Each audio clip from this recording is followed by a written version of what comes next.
जय हिंद सभी को। आज हम बात करेंगे एसएससी कांस्टेबल जीडी 2018 के बारे में कि इसका सेकंड मेरिट लिस्ट कब तक आने का संभावना है और किसका किसका चांस है कि सेकंड मेरिट लिस्ट में उसका नाम आ जाएगा। और ये भी बात करेंगे कि ऑल मेडिकल फिट वाला मुद्दा जो चल रहा है उसमें अभी तक क्या इजाफा हुआ है, क्या हो सकता है, नहीं हो सकता है। और साथ में ये भी बताएंगे कि नया भर्ती जो निकलने वाला था, जो नोटिफिकेशन में दिया गया था कैलेंडर में एसएससी का, वो आखिर जब उसका डेट था निकलने का तो वो निकला क्यों नहीं, उसको रोका क्यों गया है। फॉर्म भरने में तो कोई कोरोना नहीं लगता है, लेकिन फिर भी ऐसा क्यों किया गया, इसके बारे में भी हम बात करेंगे। लेकिन वीडियो शुरू करने से पहले एक बात आपको हम बोलना चाहते हैं कि आप घबराइए नहीं, आपको सब्सक्राइब करने नहीं कहेंगे। एक तो बात सिर्फ पूछ रहे हैं आपसे हम कि कमेंट के माध्यम से हमको ये बताइए कि अभी ऑल मेडिकल फिट का जो मुद्दा चल रहा है, उतना दिन से लगातार हम लोग भी प्रयास कर रहे हैं ट्विटर के माध्यम से, मुद्दा जो चल रहा है, तो इसमें ऐसा हम नहीं बोल रहे हैं कि होना चाहिए या नहीं होना चाहिए, सबको ज्वाइनिंग देना चाहिए या नहीं देना चाहिए। अगर ऐसा पूछेंगे तब तो मिलना ही चाहिए, सबको ज्वाइनिंग मिलना चाहिए मेरे हिसाब से। लेकिन ये हम नहीं पूछ रहे हैं आपसे हम ये पूछ रहे हैं कि हो सकता है या नहीं। अगर हो सकता है तो आप हमको बताइए कि ऐसे ऐसे हो सकता है, ये सब चीज़ करने से हो सकता है। और अगर नहीं हो सकता है तो वो भी हमको बताइए कि नहीं हो सकता है सर, कि जो है विद्यार्थी को अगला भर्ती का तैयारी करना चाहिए, इस सब में कोई फ़ायदा नहीं है। ठीक है, इस प्रकार से आप क्लियर करके जैसा हमको कमेंट में लिखिए, हमको बहुत खुशी होगा।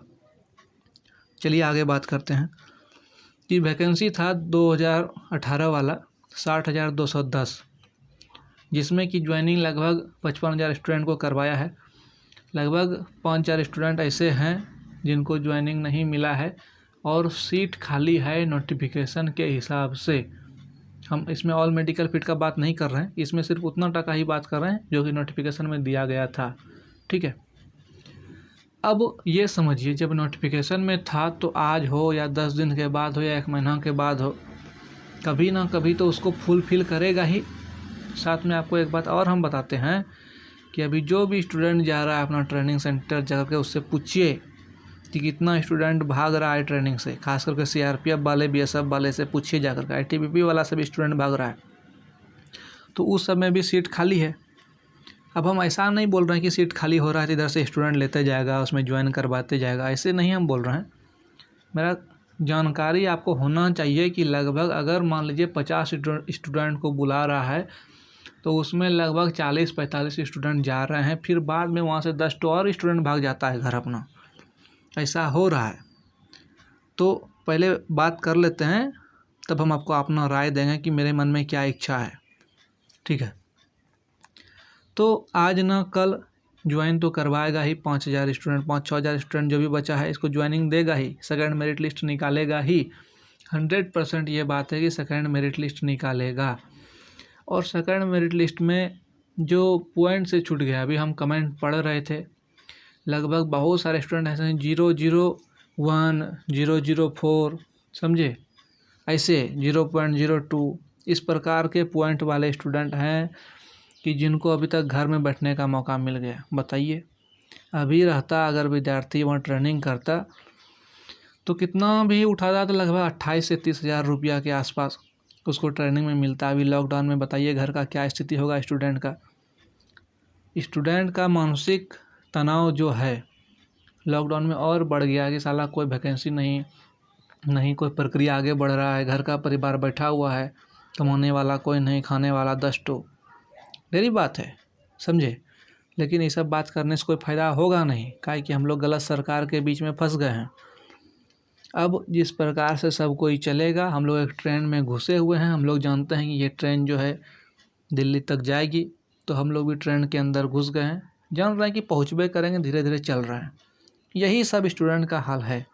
ठीक है, तो अब हम बात करते हैं कि मेरा क्या राय है, हम क्या चाहते हैं। हालांकि चाहता तो सब स्टूडेंट ऐसा ही है, लेकिन होगा या नहीं, हो सकता है या नहीं हो सकता है, वो आप बताइएगा। मेरा मानना ऐसा है कि पहले सबको एनालिसिस किया जाए कि कितना स्टूडेंट ज्वाइन कर रहा है, नहीं कर रहा है। ठीक है, उसके बाद तो ये देखा जाए कि आपके पास कितना कितना सीट खाली है। जितने भी अर्धसैनिक बल हैं, चाहे बीएसएफ हो, सीआरपीएफ हो, 8 प्रकार का जितना भी है उसमें ये डाटा मांगा जाए कि कितना खाली है। काहे कि आप लोग जानते होंगे कि नित्यानंद राय जी जो गृह राज्य मंत्री हैं उन्होंने कहा था कि 1,11,000 से अधिक पद सिर्फ कांस्टेबल के पद पर खाली हैं अर्धसैनिक बलों में, समझ लीजिए।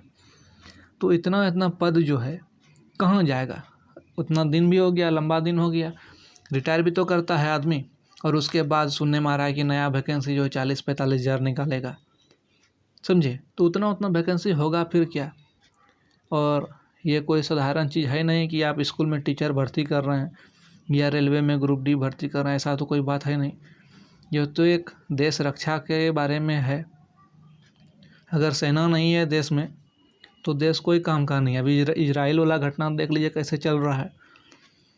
तो अगर हमसे पूछे सरकार आकर के तो हम यही बोले कि पहले सब जगह से डाटा मांगिए। जब इतना सीट खाली है और 50,000 स्टूडेंट को आप नौकरी दे दीजिए, देखिए ऑल मेडिकल फिट स्टूडेंट नौकरी हो जाएगा सबका।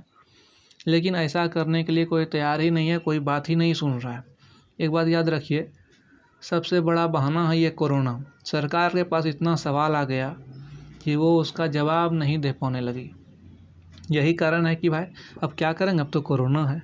अभी सरकार से कोई भी चीज़ का डाटा मांगने जाइए तो चलिए भाई कोरोना में फंसे हुए हैं, अभी ये सब चीज़ नहीं कर पाएंगे, अभी बहुत बड़ा विपदा आ गया है। तो सबसे बड़ा टेंशन अभी यही कोरोना को लेकर के है। और आप ये बात माने या ना माने, हम खूब अच्छा से जानते हैं कि सरकार जब चाहे तब कोरोना घटा सकती है, जब चाहे तब कोरोना बढ़ा सकती है। आप इलेक्शन के समय में भी देखे होंगे।